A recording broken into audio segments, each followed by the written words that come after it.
Conta mais esse rolê sobre como a gente toma decisões. Você estudou isso por quê? Por que você se interessa por isso? Puta, bela pergunta, né? Talvez porque eu sou procrastinador crônico. Não, mentira. Olha, eu ia falar tamo junto, agora não posso falar. Mas eu realmente já fui mais indeciso, né? Assim. Agora, não, eu vou te dizer, assim, eu tenho uma relação com o conhecimento, assim, muito pessoal, sabe? Assim, muito afetivo. Um negócio que eu sempre valorizei na minha vida. Valorizei não como, putz, minha carreira. Não. Assim, como tesão. Com vida. Vontade e tal. Então, no meu mestrado, o meu mestrado foi em psiquiatria, sobre esquizofrenia, tá? E fundamentalmente sobre o discurso esquizofrênico. O que é discurso? Discurso não é o cara subir no palco e falar. É sobre a fala. Assim, o que me preocupava, o assunto que eu achava fascinante na época não era nem a esquizofrenia em si, era a arte do paciente psiquiátrico, sobretudo do paciente psicótico. Então, por exemplo, você já ouviu falar da Nise da Silveira? Não. A Nise, ela foi uma grande psiquiatra e que ela esteve à frente de uma oficina, que na verdade depois virou a própria estrutura toda do Hospital Dom Pedro, no Rio de Janeiro, e ela trabalhou muito com o que a gente hoje em dia chama de imagens do inconsciente, que são produções artísticas de pacientes. Então, eu lembro inclusive de uma exposição na Bienal aqui em São Paulo, magnífica, com gente como, por exemplo, o Rafael, o Arthur Bispo do Rosário, outros caras maravilhosos, assim, grandes artistas da história do Brasil mesmo, tá? Dos top, assim. Eu sou apaixonado por arte. Então, é um negócio, assim, fudido, assim, maravilhoso, tá? E essa arte, ela era chamada de arte bruta. Eu tinha um crítico chamado Mário Pedrosa que escrevia coisas sobre isso, não sei se vocês já ouviram falar dele. Coisas muito legais. Gente, assim, poesia, umas poesias muito loucas. Por exemplo, vocês gostam da poesia do Jim Morrison? Vocês já leram? Sabe quem é Jim Morrison? Sei. Então, Jim Morrison tem coisas muito interessantes. Ele fez letras, então... Tá. Jim Morrison do The Doors. Jim Morrison é o vocalista do The Doors. Isso. Entendi. Entendeu? Então, aquela coisa toda dos lagartos, do deserto, das mitologias que tem muito a ver com o México, que vem do peiote, dele toma mescalina, etc. E tal. Então, essas formas de construir imagens, construir discurso, por assim dizer, né? Fala, tem a ver com pensamentos saltitantes, tem a ver com metáforas que não são metáforas convencionais, são coisas animais, assim, quando você encontra as boas. Uma parte é uma merda, tá?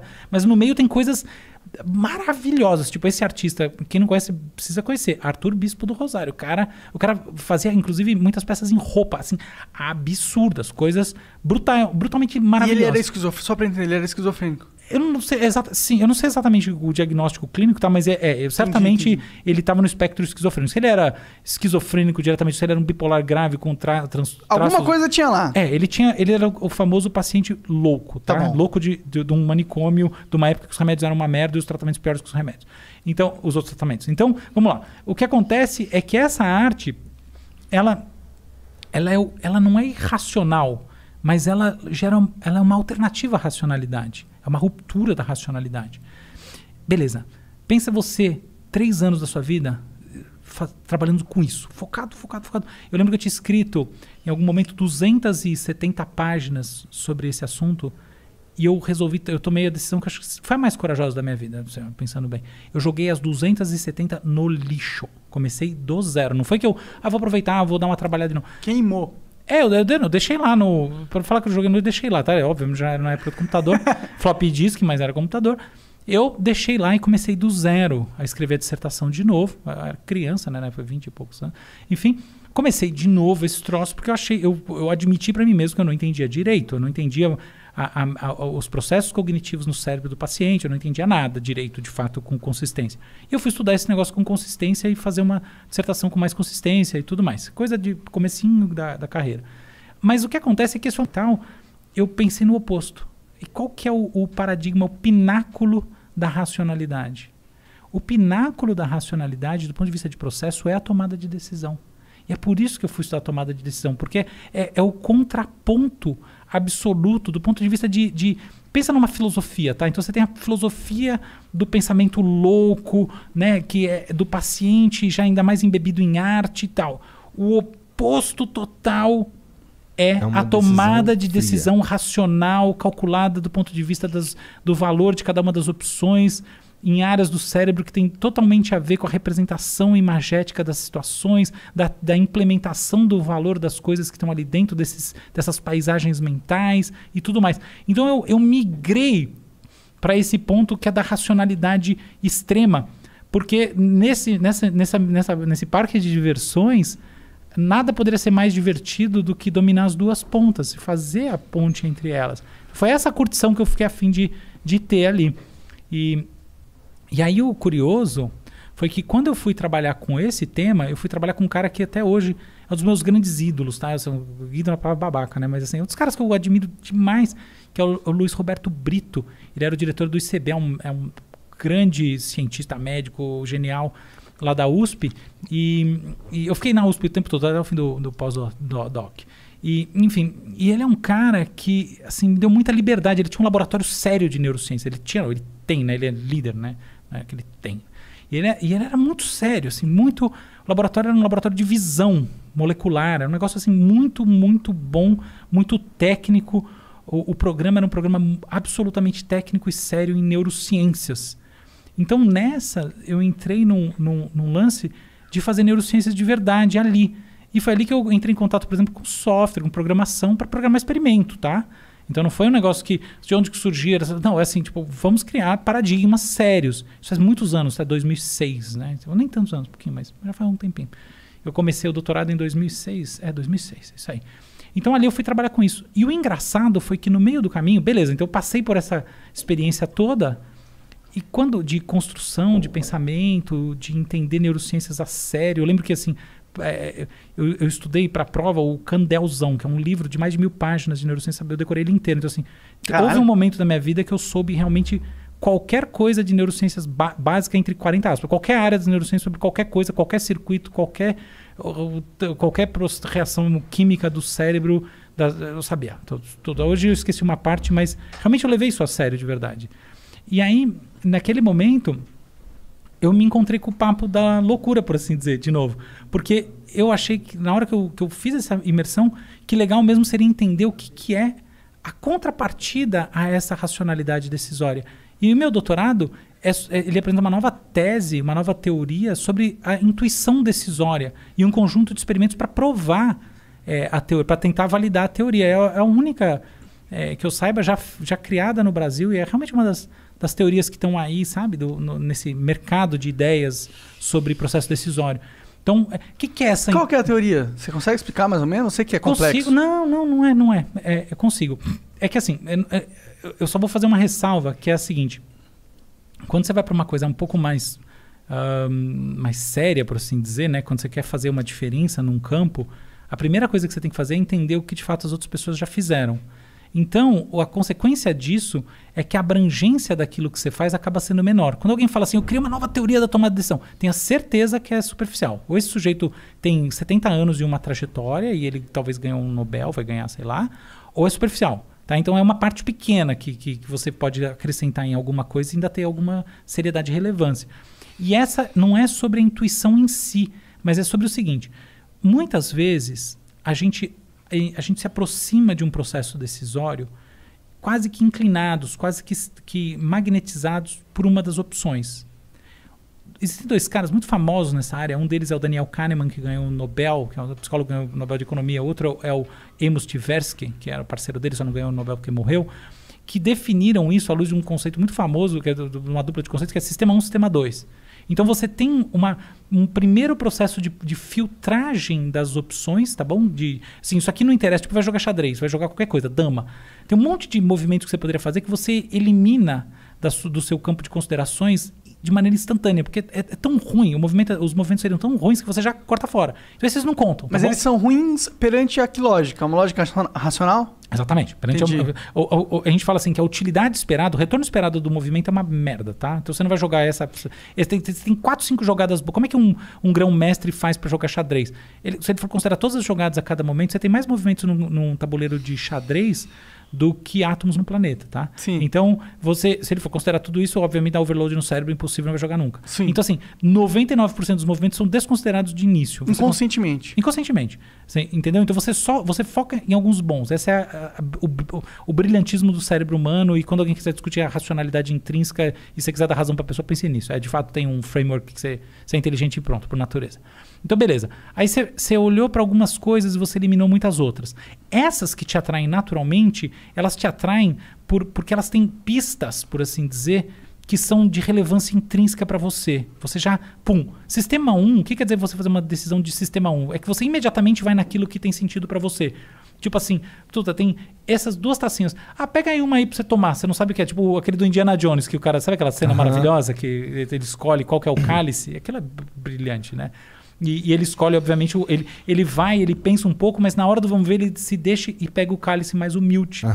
E é brilhante demais aquilo, porque mostra, na verdade, o processo dele como pessoa. Ele escolhe aquilo porque ele entende, ele está conectado com uma coisa, porque ele é um arqueólogo sério. No filme, o filme parece que é super diversão idiota, mas é zero, tá? Eu acho as personagens Indiana Jones em geral absolutamente bem construídas, as melhores sequências e tudo. Mas enfim, tem uma coisa ali muito especial de escolha de sistema 1, porque não tem como você saber qual que é o cálice sagrado. E a mesma coisa, isso é sistema 1. É o cálice da perdição. É o cálice da perdição. Aí, o que acontece? Você tem um segundo processo que o Kahneman descreve, que é o sistema 2. Então, em geral, funciona assim. Entre todas essas coisas aqui da mesa, qual que você vai pegar que é o premiado? Você fala, não sei, eu vou ficar entre essas 3. E aí você pensa, aí você analisa, aí você olha. Isso é a entrada em campo do sistema 2. Essa é a estrutura. Então, o que é tomada de decisão no sentido clássico? É você meramente decidir com esse sistema 1. Imediatamente, você tem um sentimento chamado sentimento de saber. Tá? Você sente que você sabe que é isso e ponto final. E sistema 2 é você entrar numa fase analítica de escolher através desse processo analítico. Só que, qual que é o grande problema dessa maneira de ver as coisas? Que frequentemente a gente pensa e fala, qual dessas 3 aqui é a premiada?